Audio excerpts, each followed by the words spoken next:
Channapatna by election.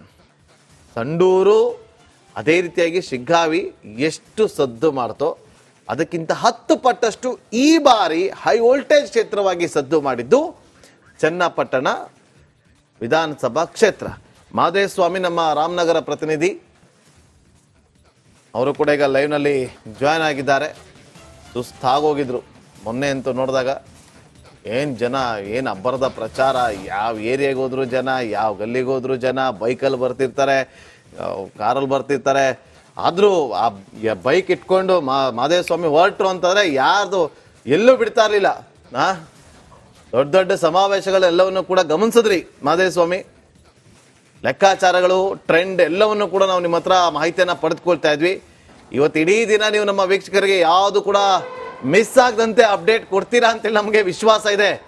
Madeswamy, ಈಗ ಇರಲಿ, ಚನ್ನಪಟ್ಟಣ ವಿಧಾನಸಭಾ ಕ್ಷೇತ್ರದ ಬೈ ಎಲೆಕ್ಷನ್ ಇನ್ನೇನು ಕೆಲವೇ ಕ್ಷಣಗಳಲ್ಲಿ ಮತದಾನ ಪ್ರಕ್ರಿಯೆ ಆರಂಭ ಆಗುತ್ತೆ. ಮಾದೇಸ್ವಾಮಿ, ಹೇಗಿದೆ ಸಿದ್ಧತೆ?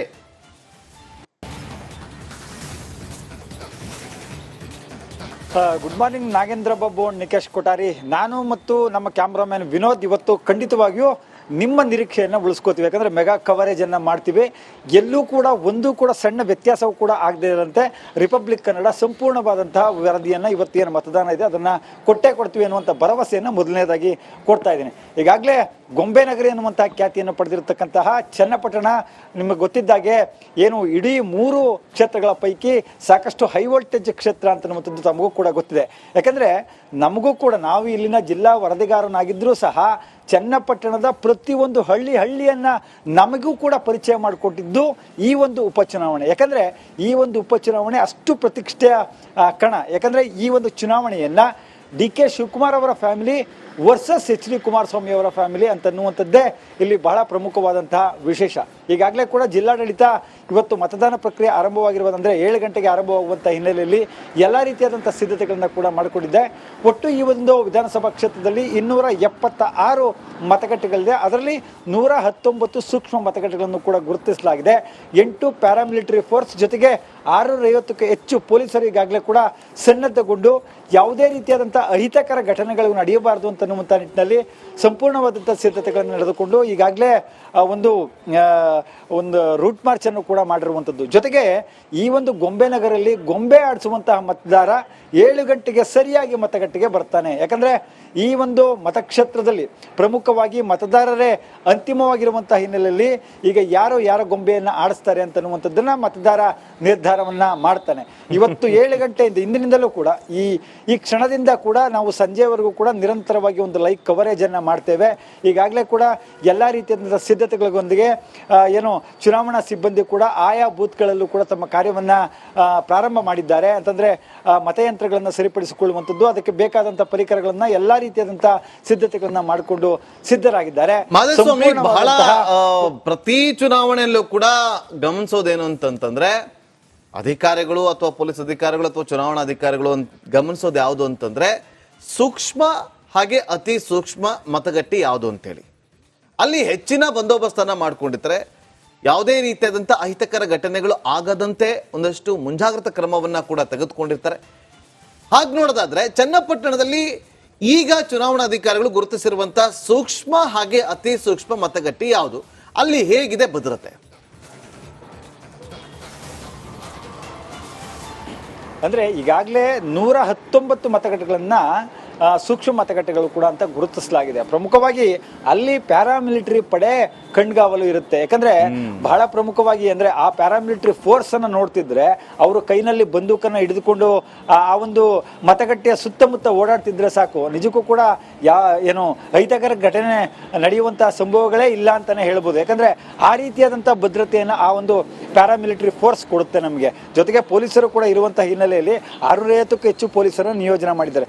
ಮತ್ತೊಂದು ವಿಶೇಷ ಅಂತಂದ್ರೆ ನಾಗೇಂದ್ರ ಬಾಬು, ಇಲ್ಲಿ 8 ವಿಶೇಷ ಮತಗಟ್ಟೆಗಳನ್ನ ಸ್ಥಾಪನೆ ಮಾಡಲಾಗಿದೆ. ಅದರಲ್ಲೂ ಪ್ರಮುಖವಾಗಿ ಅಂತಂದ್ರೆ ಹೇಗೆ ಗೊಂಬೆನಾಡು ಚನ್ನಪಟ್ಟಣ ಅಂತ ಹೇಗೆ ಹೇಳ್ತೀವಿ, ಆ ಗೊಂಬೆನಾಡಿನ ಚನ್ನಪಟ್ಟಣದ ಸಂಪ್ರದಾಯವನ್ನ ಉಳಿಸಿಕೊಂಡು ಹೋಗುವಂತ ನಿಟ್ಟಿನಲ್ಲಿ, ಪರಿಚಯಿಸುವಂತಹ ನಿಟ್ಟಿನಲ್ಲಿ ಒಂದು ವಿಶೇಷ ಮತಗಟ್ಟೆಯನ್ನು ಕೂಡ ಇವತ್ತು ಸ್ಥಾಪನೆ ಮಾಡಿರುವಂಥದ್ದು. ಅದರ ಜೊತೆಗೆ ಯುವ ಮತದಾರರು ಬಹಳ ಪ್ರಮುಖವಾದಂತಹ ವಿಚಾರ ಅಂತಂದ್ರೆ ಸುಮಾರು 8,000ಕ್ಕೂ ಹೆಚ್ಚು ಫಸ್ಟ್ ಟೈಮ್ ವೋಟರ್ಸು ಈ ಬಾರಿ ಚನ್ನಪಟ್ಟಣ ಉಪಚುನಾವಣೆಯಲ್ಲಿ ಮತದಾನವನ್ನು ಮಾಡ್ತಾರೆ.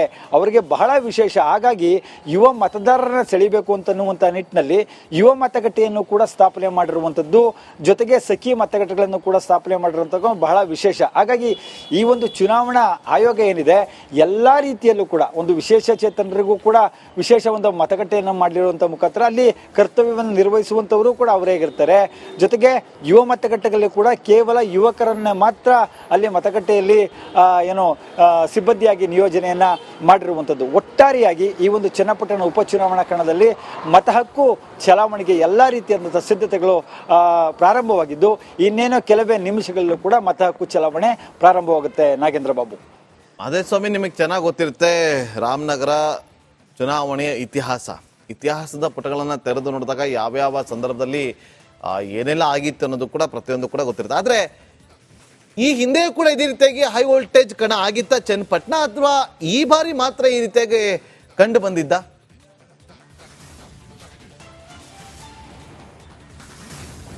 ಅಲ್ಲ, ಈ ಉಪಚುನಾವಣೆಯಲ್ಲಿ ತುಂಬಾ ಹೈ ವೋಲ್ಟೇಜ್ ಅಂತಾನೆ ಹೇಳ್ಬೋದು. ಯಾಕಂದ್ರೆ ಸಾಮಾನ್ಯವಾಗಿ ಈ ಹಿಂದೆ ಸಿ.ಪಿ. ಯೋಗೇಶ್ವರ್ ಎಚ್.ಡಿ. ಕುಮಾರಸ್ವಾಮಿ ಅವರು ಸ್ಪರ್ಧೆಯನ್ನ ಮಾಡಿದಂಥದ್ದಲ್ಲಿ ಎಚ್.ಡಿ. ಕುಮಾರಸ್ವಾಮಿ ಅವರು CM ಆಗ್ತಾರೆ ಅಂತನ್ನುವಂತಹ ನಿಟ್ಟಿನಲ್ಲಿ ಕೂಡ ಎಲ್ಲ ಕಡೆ ಪ್ರಚಾರವನ್ನ ಆಗ್ತಾ ಇತ್ತು. ಆವಾಗ ಸಹಜವಾಗಿಯೇ ಕುಮಾರಸ್ವಾಮಿ ಅವರು ಗೆಲ್ತಾರೆ ಅಂತನ್ನುವಂಥ ವಿಶ್ವಾಸ ಸಾಮಾನ್ಯವಾಗಿ ಮತದಾರರಲ್ಲಿ ಅಥವಾ ಅವರ ಕಾರ್ಯಕರ್ತರುಗಳು ಕೂಡ ಇತ್ತು. ಆದರೆ ಈ ಉಪಚುನಾವಣೆ ಬಹಳ ಪ್ರಮುಖವಾಗಿ ಯಾಕೆ ಇಷ್ಟೊಂದು ಹೈ ವೋಲ್ಟೇಜ್ ಆಗಿದೆ ಅಂತಂದ್ರೆ, ನಿಖಿಲ್ ಕುಮಾರಸ್ವಾಮಿ ಅವರು ಸ್ಪರ್ಧೆಯನ್ನ ನಾನು ಮಾಡ್ತೇನೆ ಅಂತ ಎಲ್ಲೂ ಕೂಡ ಕೊನೆ ಕ್ಷಣದವರೆಗೂ ಕೂಡ ಹೇಳಿರಲಿಲ್ಲ. ಇಲ್ಲಿ ಸಿ.ಪಿ. ಯೋಗೇಶ್ವರ್ ನನಗೆ BJPಯಿಂದಲೇ ಕೂಡ ನಾನು ಅಭ್ಯರ್ಥಿ ಆಗಬೇಕು ಅಂತನ್ನುವಂಥ ಹಠಕ್ಕೆ ಬಿದ್ದಿದ್ರು. ಜೊತೆಗೆ ಅವರು ಕಾಂಗ್ರೆಸ್ ಅನ್ನ ಸೇರ್ತಾರೆ ಸಿ.ಪಿ. ಯೋಗೇಶ್ವರ್ ಒಂದು ವೇಳೆ ಚುನಾವಣೆ ಟಿಕೆಟ್ ಅನ್ನು ಸಿಗ್ಲಿಲ್ಲ ಅಂತಂದ್ರೆ ಯಾರೂ ಕೂಡ ಊಹೆಯನ್ನು ಕೂಡ ಮಾಡಲಿಲ್ಲ. ಕೊನೆಯ ಇನ್ನೆರಡು ದಿನ ಇರುವಂತಹ ಸಂದರ್ಭಗಳಲ್ಲಿ ಸಿ.ಪಿ. ಯೋಗೇಶ್ವರ್ ಅವರು ಕಾಂಗ್ರೆಸ್ ಅನ್ನು ಯಾವಾಗ ಸೇರ್ಪಡೆಯಾದ್ರು ಆವಾಗ ಮೈತ್ರಿ ನಾಯಕರಿಗೆ ಇದೊಂದು ಪ್ರತಿಷ್ಠೆಯ ಕಣವಾಯಿತು. ಆಗ್ಲೇ ನಿಖಿಲ್ ಕುಮಾರಸ್ವಾಮಿ ಅವರನ್ನ ಎಚ್.ಡಿ. ಕುಮಾರಸ್ವಾಮಿ ಅವರು ಮನವೊಲಿಸಿ ಅವರು ಒಪ್ಪಿಗೆ ಇಲ್ಲದೇ ಇದ್ರೂ ಕೂಡ ಈ ಒಂದು ಚುನಾವಣೆಯನ್ನ ಪ್ರತಿಷ್ಠೆಯಾಗಿ ತೆಗೆದುಕೊಂಡು ಈ ಚುನಾವಣೆಯಲ್ಲಿ ತಾವು ಗೆಲ್ಲಲೇಬೇಕು ಅಂತನ್ನೋದಾದ್ರೆ ನಿಖಿಲ್ ಕುಮಾರಸ್ವಾಮಿ ಅವರನ್ನೇ ಸ್ಪರ್ಧೆಯನ್ನಾಗಿ ಮಾಡಬೇಕು ಅಂತನ್ನುವಂಥ ನಿಟ್ಟಿನಲ್ಲಿ ಹಠಕ್ಕೆ ಬಿದ್ದು ನಿಖಿಲ್ ಕುಮಾರಸ್ವಾಮಿ ಅವರ ಈ ಕಣಕ್ಕೆ ಇಳಿಸಿರುವಂತದ್ದು. ಹಾಗಾಗಿಯೇ ಕೂಡ ಇದು ಸಾಕಷ್ಟು ಹೈ ವೋಲ್ಟೇಜ್ ಕ್ಷೇತ್ರ ಆಯ್ತು. ಈಗ ಕೇವಲ ಹೌದು, ಅಂದ್ರೆ ಅಭ್ಯರ್ಥಿಗಳು ಕೊನೆ ಕ್ಷಣದಲ್ಲಿ ಪಕ್ಷಗಳನ್ನ ಚೇಂಜ್ ಮಾಡಿದ್ದು, ಅಭ್ಯರ್ಥಿ ಯಾರಾಗ್ತಾರನ್ನೋ ಕುತೂಹಲದ ನಡುವೆ ನಿಖಿಲ್ ಕುಮಾರಸ್ವಾಮಿ ಬಂದು ಅಭ್ಯರ್ಥಿ ಆಗಿದ್ದು, ಇದೆಲ್ಲವೂ ಕೂಡ ಕುತೂಹಲಕ್ಕೆ ಕಾರಣವಾಗಿತ್ತು. ಅಷ್ಟೇ ಅಲ್ಲದೆ ಈ ಒಂದು ಚನ್ನಪಟ್ಟಣ ಬೈ ಎಲೆಕ್ಷನ್, ಈ 3 ಬೈ ಎಲೆಕ್ಷನ್ ಅಂದ್ರೆ 3 ಕ್ಷೇತ್ರಗಳ ಉಪಚುನಾವಣೆ ಪೈಕಿ ಇದು ಹೈ ವೋಲ್ಟೇಜ್ ಕ್ಷೇತ್ರವಾಗಿ ಮಾರ್ಪಾಡಾಗಿತ್ತು.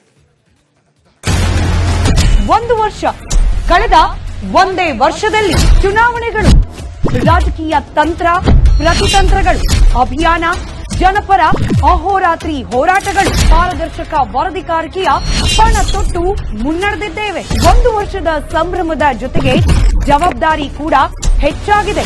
ಮತ್ತಷ್ಟು ಮುನ್ನುಗ್ಗಿ ಜನಪರ ನಿಲ್ಲುವ ಉತ್ಸಾಹ ಕೂಡ ಹೆಚ್ಚಿದೆ. ಯಾಕಂದ್ರೆ ಇದು ರಿಪಬ್ಲಿಕ್ ಕನ್ನಡ, ನಿಮ್ಮದೇ ಧ್ವನಿ. 1 ವರ್ಷದ ನಿರ್ಭೀತ ಪತ್ರಿಕೋದ್ಯಮ ರಿಪಬ್ಲಿಕ್ ಕನ್ನಡ, ಇದು ನಿಮ್ಮ ಧ್ವನಿ.